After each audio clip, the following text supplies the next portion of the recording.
อ๋อครับเมื่อสูงพี่น้องได้ดังเสียงและไว้ก็ไอเสียเขาตั้งเสียงในครับเราเมื่อได้ก็ต้มหนักข่าวเลยรัดไว้ในวิดีโออันปนมาในครับเฮาคาที่เลยมาอุบโอ้กันลองกว่าซื้อคอมในครับเนาะเพราะเฮาคาซื้อคอมเนี่ยเฮาคาถูกเลยซื้อคอมเซิงหือในครับเนาะยก็ดีซื้อคอมเซิงหือมามันดีถูกแมนกับการใจของเฮาในครับเนาะมันตึงเฮาคาที่เจ้าอีสังตอนตาให้เล่นเกมห้ามนั้นก็ตอนตาเด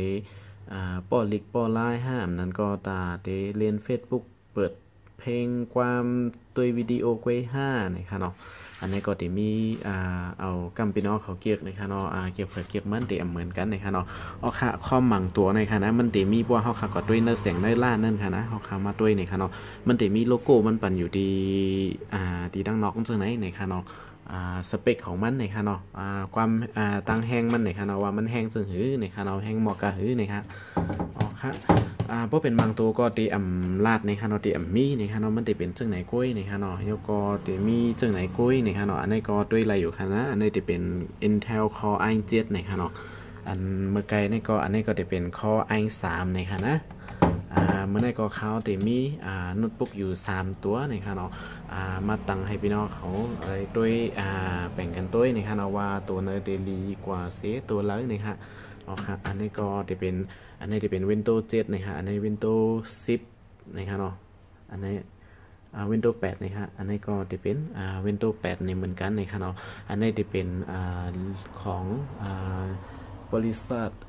กลุ่มนี้ Lenovo นะคะอันนี้ค่ะนะเป็น Lenovo นะคะนะอันนี้ก็จะเป็น Acer นะคะเนาะอันนั้นก็จะเป็นอันนี้จะเป็น ASUS นะคะเนาะกลุ่มนี้เหมือนกันนะคะเนาะเอาค่ะอันตั้งโซนเขาขามาด้วยนะคะเนาะอยู่ที่ว่าเขาเกี่ยวตึงหื้อนะคะเนาะอันนี้ก็กาขันมันก็เดแปลกเปิงกันขึ้นกว่าทางอีกนึงนะคะเนาะกาขันถูกกาขันกานะคะมันอยู่ดีตั้งแหงของมันนะคะเนาะอันนี้ก็เข้ามาด้วยอันตั้งสุดนะคะอันนี้ก็จะเป็น Acer เป็นโมเดลนะคะเนาะ E5471G นะคะเนาะอันนี้พวกปา G เนี่ยมันจะมีกราฟิกข้างนอกมันแทงนะคะตั้งนอกแทงนะคะเนาะอันตั้งสุดอันนี้ก็จะมีเข้ามาด้วยนะคะเนาะมันจะมีดังนอกค่ะนะอันนี้ก็จะเป็น Intel Core i3 4005U นะครับเนาะตั้งไว้ CPU ของมันจะมี 1.7 GHz นะครับเนาะแล้วก็อันนี้ค่ะนะ Memory นะครับเนาะ RAM นะครับในห้องง่ายๆกันได้ดีว่า RAM นะครับMemory นะครับเนาะอันนี้ก็จะมี4 GB DDR3 นะครับเมื่อเร็วคอมออกใหม่มากเนี่ยก็มันจะมีเป็นRAM ตัวใหม่เนี่ย Memory อันใหม่นะครับเราจะเป็น DDR4 เอาค่ะนะเอาค่ะแล้วก็อันนี้จะเป็นฮัดดิสที่เก็บข้อมูลในเครื่องเฮานะครับเรามี1,000 จิกนะครับเนาะฮัดดิสนะครับ HDD นะครับนะ1,000 จิกเนี่ยอยู่ที่ว่าเฮาหมั่งตัวก่อนจะมี320มี500นะครับเนาะมี320 5ปาก1เฮงนะฮะอันนี้ก็จะเป็น1เฮงจิกนะครับเนาะว่าแรมอันนี้มันแอในได้ก็เฮาค่าอันนี้กว่าซื้อเสมาแถมตั้งนอกมาเสียบแทงก็ไล่นะครับอันนี้เขาคามาแทงไรอยู่นะครับเนาะกุ้ยกาฮัดดิสอันนี้ได้เตรียมแทงง่ายๆกันนะครับเนาะแล้วก็กัดจออันนี้ค่ะนะNVIDIA อันนี้ค่ะเนาะกราฟิกอันนี้ก็เดเลยตัดสินใจเดี๋ยวมือเขาเดซื้อมันกำเหลวนะครับสังเกตว่าเขาใครกว่าแทงในก็อันสร้างแทงเอาค่ะนะหรือเสียว่าขายอันเก่าเสียกว่าซื้ออันใหม่มานะครับเนาะ CPU i3 i5 ซึ่งในก็เดอันไรนะครับเนาะกว่าแทงอันแล้วนี่ครับเนาะโอเคอันดังสุดป้าดีตั้งเติงซึ่งไหนอันไรแต้มนะครับเนาะเขาขาก็มาด้วยตัวไหนค่ะนะอันนี้ก็จะเป็นASUSนะครับเขาขามาด้วยกันนะครับเนาะอันนี้ก็จะซูมเข้ามาจำนิดนึงนะครับเนาะค่ะอันนี้ป้าเขาขาใครหันสเปคมันแห้งเป็นเสื้อหื้อนี่ค่ะเนาะอันนี้ก็เขาขาก็มาเต็กขวานี่ค่ะเนาะ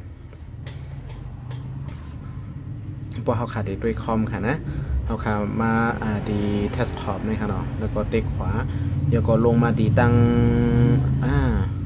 อันนี้อะไรค่ะเนาะมาดีเปิดอันนี้ก่อนนี่ค่ะเนาะเปิดอันนี้ค่ะนะอันนี้ก็เขาขามาด้วยนี่ค่ะเนาะไมค์คอมพิวเตอร์ในกำซื้อนี่ค่ะอันนี้เป็นสีลำนี่ครับเนาะ ในก็มาดีไมค์คอมพิวเตอร์ในค่ะนะแล้วก็เด็กขวาดีไมค์คอมพิวเตอร์ในค่ะเนาะแล้วก็ตั้งแต่สุดในที่มีว่า global disk ในค่ะนะเข้ากับที่ในค่ะเนาะอันนี้ก็เฮาค่ะคอมขาวตัวในที่เป็นหน้าสีลำในค่ะเนาะป้อแค่หันดีในค่ะนะเดี๋ยวกำเฮาค่ะด้วยแทงตัวหนึ่งในค่ะเนาะเอาค่ะอันนี้ก็ป้อเฮาค่ะมาเข้ามาในเอาเนี่ยเข้ามาด้วยที่ในค่ะนะอันนี้ processor อันนี้ที่เป็น Intel Core i3 แล้วก็ที่มี 3217U นะครับอันนี้เป็นห้อง Gen 3นะครับนะเป็นว่าก็มันเขาเป็น Muset นะครับเนาะ Muset ตัวใน generation นะครับเนาะอันนี้ก็ที่มีอยู่เป็นห้อง Gen 3นะครับแล้วก็ตั้งไว้ CPU ของมันในที่มีอยู่ 1.80 นะครับเนาะอันนี้แรมอันนี้มี8 จิกนะครับเนาะเมื่อเขาซื้อมาได้แต่มี4 จิกไว้นะครับเนาะอันนี้ค่ะเขามาแทงมีแทง4 จิกเลยแต่เป็น8 จิกนะครับเนาะอ๋อค่ะอันนี้ก็อันนี้เป็น Windows OS มันนะครับเนาะที่เป็น64 บิตค่ะนะว่าที่ได้ค่ะนะเขาขาดอะไรเลือกด้วยดีในมันแห้งๆอีกหนึ่งในค่ะเนาะอันตั้งหลังในค่ะนะหลังแอดในค่ะนะอันนี้ 1.8 ในอะไรว่าปอแห้งในค่ะเนาะแห้งอยู่ค่ะโปรตอนตาติดด้วยเปิด Facebook เรียนอินเทอร์เน็ตสั่งสิ่ง YouTube จะได้มีปัญหาในค่ะเนาะก้อยกับว่าเขาขาดดีกว่าตัดต่อวิดีโออันนั้นก็แต่งรูปแต่งภาพเจอไหนในค่ะนะอันนี้ก็2จะมี2 จุดขึ้นปันเนื้อในค่ะเนาะที่เป็น2.3 2.4 2.5 อีสังก็ว่ากันกว่านะฮะว่า2ขึ้นกว่าดั้งเนื้อเนี่ยมันเดไว้อีกนึงในค่ะเนาะไว้กว่าในนะครับอันนี้ก็แนะนำในค่ะเนาะเพราะพี่น้องเขาก็ซื้อค่ะนะอันนี้ก็ติดลายตัวในเครื่องนะครับเนาะอ๋อค่ะอันนี้ก็เป็น Core i3 ก้อยนะครับเนาะอ๋อค่ะอันนี้ก็เขาคำมาด้วยอันเป็นCore i7 นะครับเนาะแบบกันอ๋อค่ะกำลังเขาคำมาด้วยตัวไหนนะครับเนาะอันนี้ก็ติดเป็น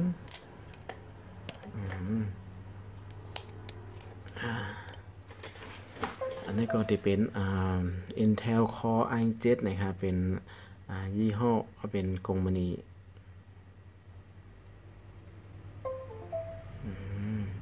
เป็น Lenovo นะครับเนาะอันนี้ค่ะนะเอาค่ะอันนี้ก็เขาค่ะก็มาหาดีไมค์คอมพิวเตอร์ที่ไหนนะครับเนาะ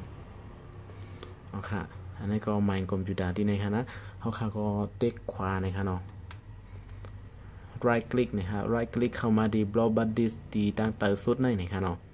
อันนี้ก็มันก็ดีขึ้นนามาจากไหนนะครับเนาะเขาขามาด้วยสเปคมันดังในมันค่ะนะอันนี้ก็โฟกัสเข้ามาอีกหนึ่งนะฮะอันนี้ก็จะเป็นที่ในค่ะเนาะCPU processor ที่เป็น Intel Core i7 Gen 5นะคะอันนี้ตัวเลขตั้งหน้าดังอันนี้ก็ลองใหญ่ค่ะนะบางอันเป็น i7 เหมือนกัน i5 เหมือนกันก็ยาวนะคะเนาะบางตัวนี่ที่เป็น i7 2ขึ้นกว่าตัว2,002เฮงกว่านะฮะแล้วก็เดี๋ยวมี3เฮงกว่า4เฮงกว่าแล้วก็เดี๋ยวมี6เฮงกว่าเย้า7เฮงกว่าเย้าเมื่อเลี้ยวเนี่ยค่ะเนาะเพราะเป็นi7 ตัวใหม่ตัวเก่าเนี่ยมันก็เดี๋ยวมีแทงค่ะนะครับอันนี้ก็จะเป็นi7 Gen 5นะครับเราเป็นเดห้องค่ะนะมันเดเข้ามาตัว 5,000 ปลาย5เฮงปลายเนี่ยค่ะเนาะ CPU อันนี้ค่ะนะมันเดแห้งอีกนึงค่ะนะ CPU S 2.4 GHz นะครับเนาะอันเมื่อไกลเขาให้ด้วยนั่นค่ะนะมันเดมีอยู่ถึง2นะครับมี 1.7 1.8 ก้อยนะครับเนาะอันนั้นเดป้อแห้งนะครับอันป้อเขาคาเดตัดต่อวิดีโออันนั้นก็แต่งกราฟิกเยอะๆนะครับนะกราฟิกดีเป็นเฮ็ดซอยดีไซน์อีกสังเท่านั้นนะครับนะเฮ็ดเมคแคปหางซึ่งในค่ะนะมันดีไว้นี่ค่ะเนาะเพราะว่าเขาตัดต่อวิดีโอในเพราะว่าอันนี้มันเทิงเนี่ยมันก็ดีเทิงนะอะไรนะครับโยก็จะมีแรมดีในค่ะนะแรมอันนี้เขาคากว่าแทงอะไรอยู่ในค่ะเนาะอันนี้จะมี4 จิกก็กว่าแทงเป็น8 จิกนี่ก็จะเป็น12 จิกค่ะนะสังเกตว่าเขาค่ากดแทง4นี่ก็จะเป็น8นะคะเนาะอ๋อค่ะอันนี้ก็ดีเข้ามาดีในแล้วก็สังเกตว่าเขาค่าใครกดด้วยว่ามันมีกัดจอนี่ค่ะเนาะ อันนี้ที่มีกระจอกราฟิกเพิ่มขึ้นมาในคณะเขาข่าวก็ดีใหม่manager ตรง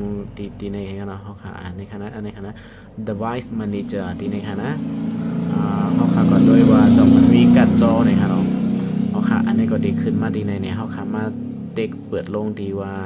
ดี display adapter ในที่ในคณะเขาข่าวก็มาเปิดลงดีในนะครับอันนี้ค่ะดีหันว่าในดีมีอยู่2อันในคณะอันนี้ HD Graphics Intel HD Graphics อันนี้ในได้เป็นอันมีมาอยู่ในเครื่องนะครับเราเป็นกราฟิกอันติดมาที่ปอดมันกำซื้อนะครับแล้วก็อันนี้ที่แยกมาติดมาแทงนะครับอันนี้เป็นห้องกราฟิกแยกแทงตัวนึงมี2ตัวจอยกันนะครับนะเพราะว่าเฮาคาที่เฮ็ดสร้างเนี่ยมันก็มีอัน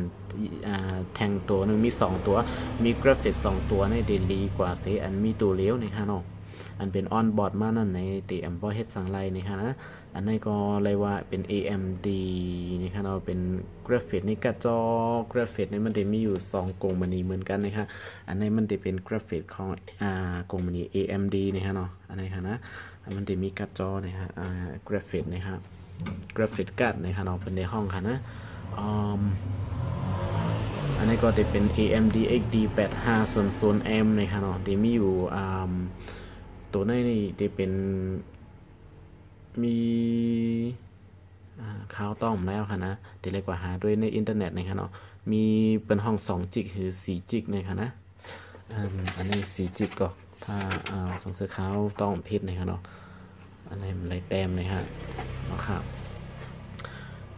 เฮาคาอันตั้งสุดเฮาก็ตัวซึ่งไหนนะครับเนาะแล้วก็เฮาคามาดีไมค์คอมพิวเตอร์นะครับนะ this PC ดีนะครับนะอันนี้ค่ะอันเป็นรูปคอมในค่ะนะคอมพิวเตอร์ในค่ะนะเขาคำว่าเปิดด้วยดีในค่ะนะเขาขาดอะไรมา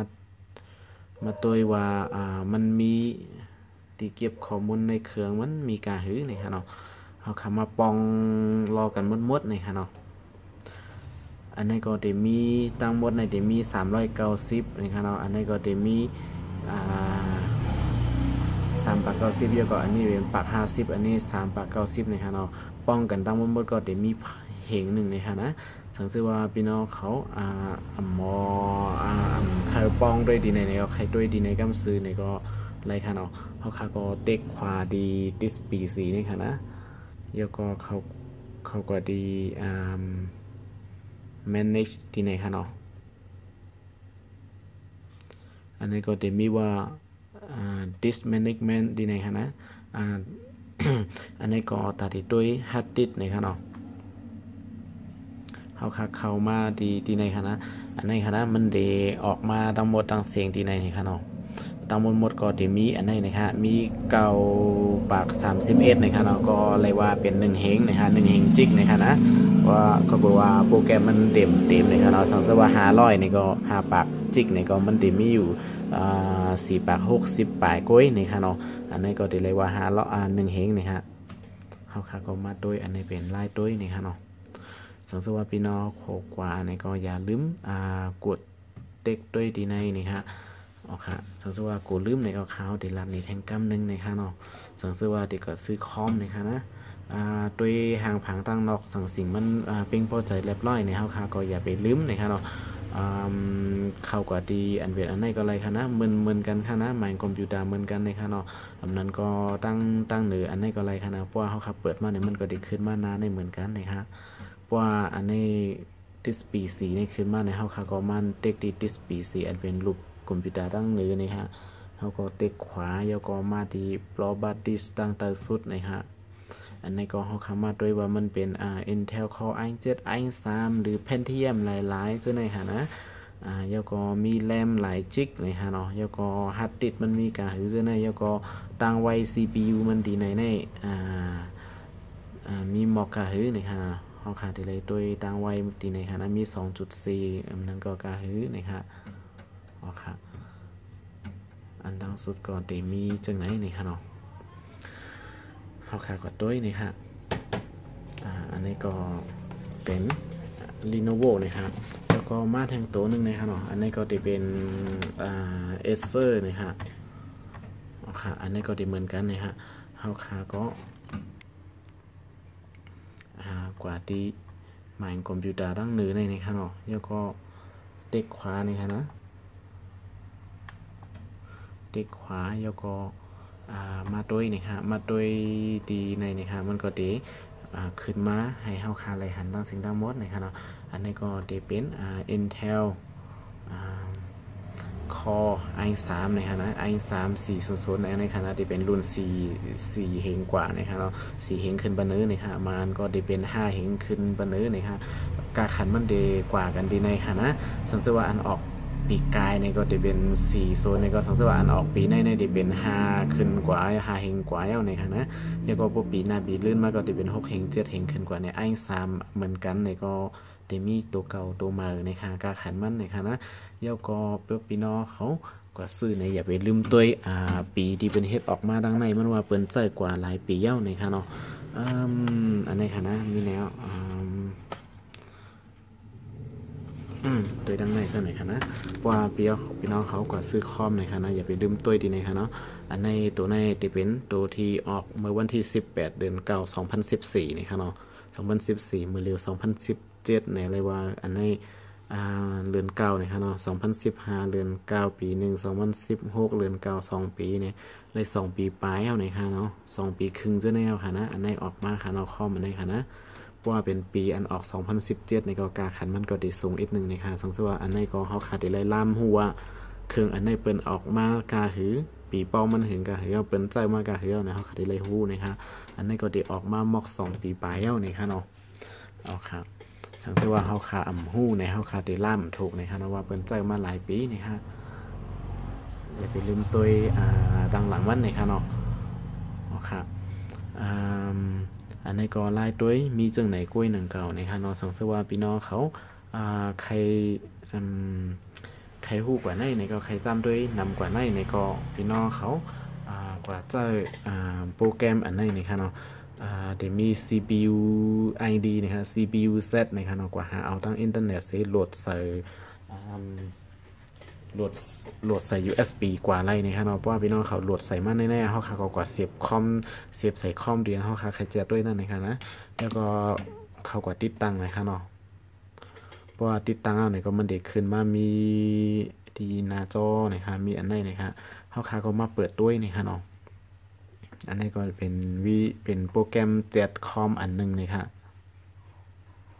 อันนี้ค่ะนะมันก็ดีขึ้นมาให้เฮาคาเลยหัน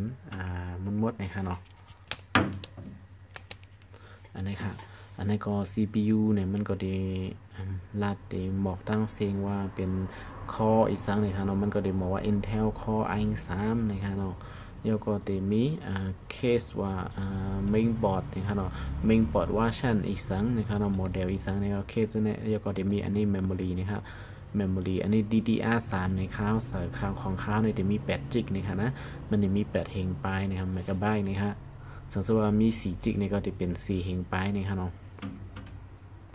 แล้วก็อันนี้จะเป็นอันนี้แล้วก็จะมีกราฟิกนะครับนะอันนี้ก็ของข้าวเนี่ยมันจะมีXD Graphics 4,000ในอันนี้จะเป็นอันมีอยู่ดีในคอมนะครับเนาะ on board นะครับแล้วก็มันกัดจอกราฟิกกัดมันมีออกมาทางอันหนึ่งก็เนี่ยมันดีเขาขัดดีเลยด้วยดีนะครับนะสังเกตว่าบางตัวมีตัวเร็วในเดียมพอแห้งนะครับมันจะมีกราฟิกกัด on board นะครับอันนี้ก็จะมีอีกแทงตัวหนึ่งนะครับเนาะ NVIDIA นะครับนะจะมีอยู่กัดจอกราฟิกกัดมันแทง2จิกนะครับเนาะอันนี้กาขันมันก็ดีกากว่าเสียอันโยโย่นั่นนะครับเนาะอันมีเสียอิดนั่นนะครับเนาะบางตัวมีแค่ออนบอร์ดนะครับมีออนบอร์ดหลายๆก้อยในมันก็ตีแห้งนะครับว่ามีตีเรียนเกมอันนั้นก็ให้มันไวๆในตีอะไรเป็นคอมที่มีกราฟิกการ์ดนะครับสองมันมีกราฟิกการ์ด2ตัวหรืออันแทงอันแยกออกมาทางนอกมันนะครับเนาะอันนั้นจะในออนบอร์ดนะครับนะสังเกตว่ามีซึ่งนั้นในก็เดลี่นะครับเนาะอ๋อค่ะมันในก็ข้าเขาก็มีกันนายกุ้ยในข้างนอกสังเกตว่าป่องเจอในก็คอมเมนต์ถามอะไรดีในวิดีโอของเขาในครับมันก็แอดมาดี Facebook ของเขาไลน์ในข้างนอกลิงก์มันมีอยู่ใน YouTube ในค่ะนะสังเกตว่าใครถามในข้างนอกสังเกตว่าตอนตะโกนอันหมอไว้หมอเย้าในก็เขามีดีพิธีเปิ้งในก็ย้อนน้อมใหญ่ๆน้ำในค่ะสังเกตว่า มีพรลีตอนดาพี่น้องเขาเจออันอำไปหูอำไปหมอเนี่ยก็อย่าลืมกดไลค์กดแชร์นั้นก็กด subscribe แต่วิดีโอของเขาปันอีกนึงนะคะเนาะปันอินปันแห้งนะคะวันน้ำมามีวิดีโอเนี่ยก็เดี๋ยวเอาขึ้นมาเมื่อให้พี่น้องเขาแทงน้ำนะคะเนาะมาส่งค่ะ